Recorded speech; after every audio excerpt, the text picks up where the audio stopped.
I think this is awesome. I don't know who was the model for this. I don't really care so much because it's an amazing drawing. This is one of my favorites. This one, I was worried about it getting a little busy. I've drawn this lady twice. This is the amazing Tina Reshelle, who has now gone on to more of hairstyling and stuff. She's kind of pulling away from modeling and getting into more hairstyling stuff and all that kind of thing. But she was in a drawing that I did in 2021 called Exposure, where she's got some film wrapped around her, very little else, and some spotlights, like some movie spotlights. And I thought that was a very simple drawing. So I wanted this drawing of her to be much more involved, um, that kind of thing. So in this drawing, I definitely, and I told her, we had a discussion about it, because she very much likes fantasy stuff and fairy stuff and things and whatever, and took a whole bunch of photos for me to work off of. And I said, I want to give the illusion, and it's kind of hard to do when you're working on a square piece of paper, but I said, I want to give the illusion that you're smaller. So I want to make the flowers and stuff around bigger, but it has to feel like spring. It has to feel, the whole drawing has to, it's going to be greens or something because it's got to feel to me like late spring so that it's proper. And, I said, I don't know what I'm going to do with the rest of the coloring, but I know I need greens in there. And so I just had at it and I had so much fun putting this one together, because I'd never done a fairy drawing before, and yet fairies are all over fantasy, and I needed to do that.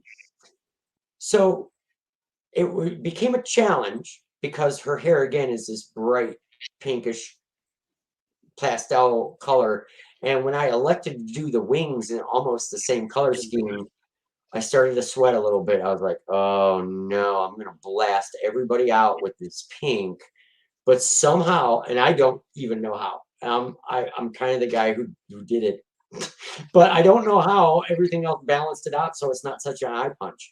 But it did turn out really good. It's just one of those ones where when you finish it and you like, I put a protective spray coating after everything, and that gives you time to let it dry and soak in without having a pencil in your hand what you just did. And this is one of those drawings where you finish it and you're looking at it and you're like, damn. Like, I don't like to poke up my own ass, but this was definitely a favorite. I was like, wow. It's one of those things where every once in a while, and I think this is the best way to describe it. I do a great interview, and I know I slam that interview. I know that I hit every point to the T. It happens maybe once or twice a year where I do a perfect interview. That doesn't mean that it's going to do a million views. It means that it is perfect to the T. Now, that doesn't mean that if I didn't hit every point or something didn't connect per se, it was a bad interview.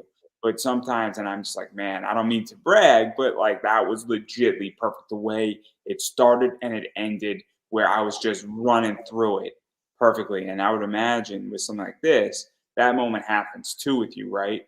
Yes. Yeah, it was, you stop, you do a part and you stop and you're like, damn, that really, like, it didn't fight me. The way I gauge it is how difficult it was for me to do, because the blending, I'm really smashing one color into another color, so it's always a science project. And sometimes I'm working, people won't be able to tell when it's done, but sometimes I'm really fighting with a lady to get her right. She doesn't know it, but I'm really fighting with her.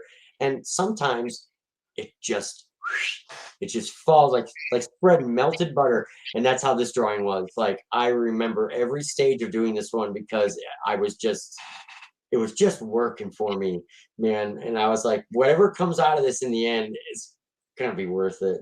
Like, this is cool. Didn't fight me.